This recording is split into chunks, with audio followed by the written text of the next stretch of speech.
बोले गंगा मैया की जय, बोले सत्य सनातन धर्म की जय, बोले एकादशी माता की जय।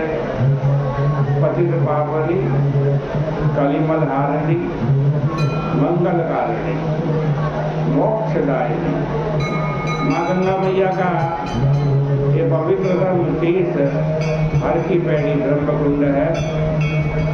ज्येष्ठ का महीना शुक्ल पक्ष और आज निर्जला एकादशी की पावन तिथि है। बड़ा पावन व्रत का समय है। इसको भीमसेनी एकादशी भी कहते हैं, क्योंकि स्वयं भीमसेन आज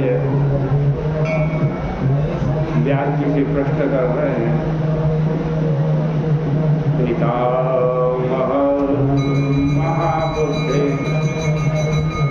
शृणु मे परमं वचः, युधिष्ठिरश्च कुन्ती च प्रभा तथा द्रुपदनन्दिनी, अर्जुनो नकुलश्चैव सहदेवस्तथैव च, एकादश्यां न भुञ्जन्ते कदाचिदपि सुब्रता।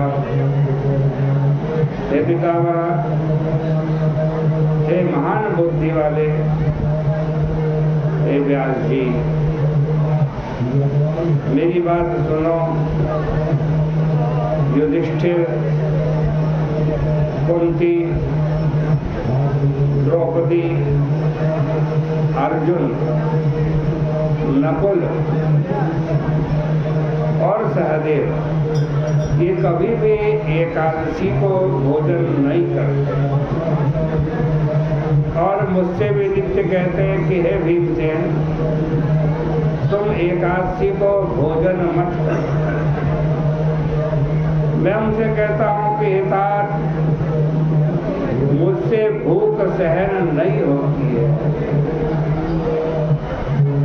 मुझे कोई और उपाय बता दो। मैं दान कर सकता हूँ, विधि पूर्वक केशव भगवान का पूजन कर सकता हूँ, परंतु बिना उपवास किए एकादशी के व्रत का फल कैसे मिले, ये कृपा करके बताएं। भीमसेन के वचनों को सुनकर व्यास जी बोले, हे भीमसेन, यदि सर्वोच्चविष्टस्ते नर्वनिष्ठ एव च, एकादश्यां न भोक्तव्यं पक्षयोरुभयोरपि। कह रहे व्यास जी, हे भीमसेन, मैं तुमसे कहता हूँ,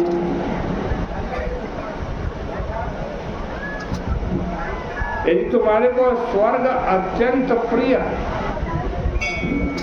और नरक तुम्हारे को बुरा मालूम पड़ता है, तो दोनों पक्ष की एकादशी को भोजन नहीं करना चाहिए। भीमसेन ने फिर कहा, हे पितामह, मैं तुमसे कहता हूँ, यदि दिन में एक बार भी मैं भोजन न करूं तो मुझसे नहीं रहा जाता, फिर उपवास कैसे करूंगा। हे मामुने, व्रत नाम की अग्नि सदा मेरे पेट में रहती। जब मैं बहुत सा अन्न खाता हूँ तब वह शांत होती है। इसलिए व्रत मुझसे नहीं हो पाए।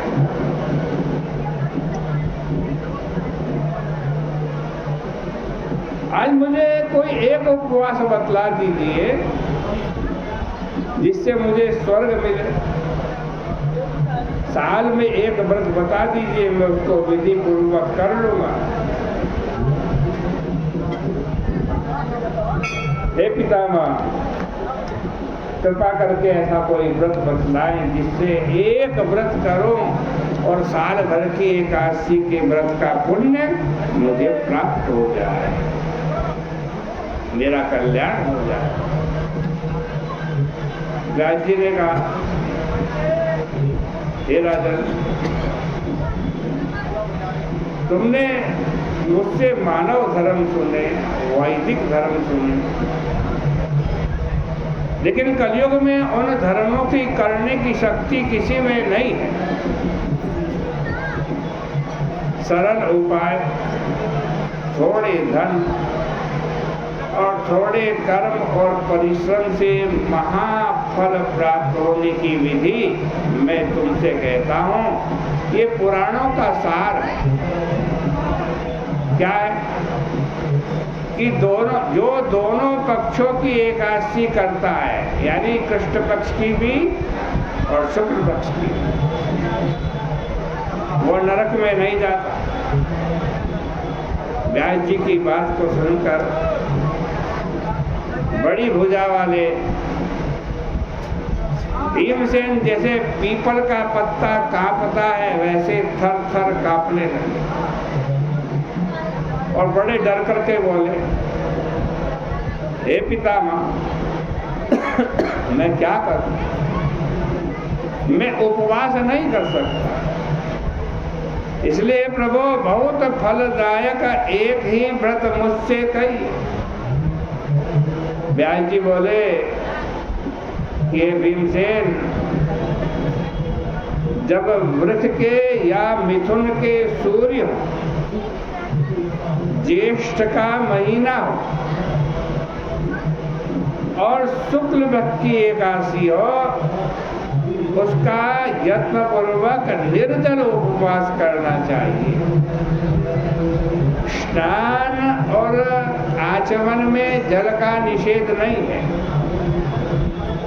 मासे भर स्वर्ण का दाना जितने जल में डूब जाए उतने जल को आचमन का जल बोलता है। वो जल तो शरीर को पवित्र करने वाला है। गौ के कान की तरह हाथ बनाए ऐसे, और इतने हाथ में जितना जल आ जाए उतना पी ले 3 बार। ओम माधवाय नमः स्वाहा, ओम केशवाय नमः स्वाहा, ओम गोविंदाय नमः स्वाहा। भीमसेन, इतना जल पीने से पाप नहीं लगेगा, पुण्य होगा, लेकिन उससे थोड़ा सा भी अधिक यदि तुम जल पियोगे तो मदिरा पान के समान होगा। और ऐसा एक दिन भी व्रत कर लेने से, यानी ज्येष्ठ महीने की शुक्ल पक्ष की एकादशी को निर्जल होकर के व्रत कर लेने से उसको वर्ष भर की एकादशी का पुण्य फल बिना यत्न के मिल सकता है।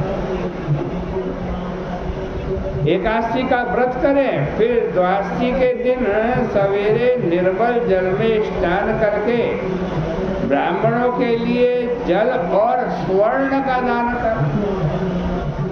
फिर व्रत करने वाला कृतकृत्य होकर ब्राह्मणों सहित भोजन करें।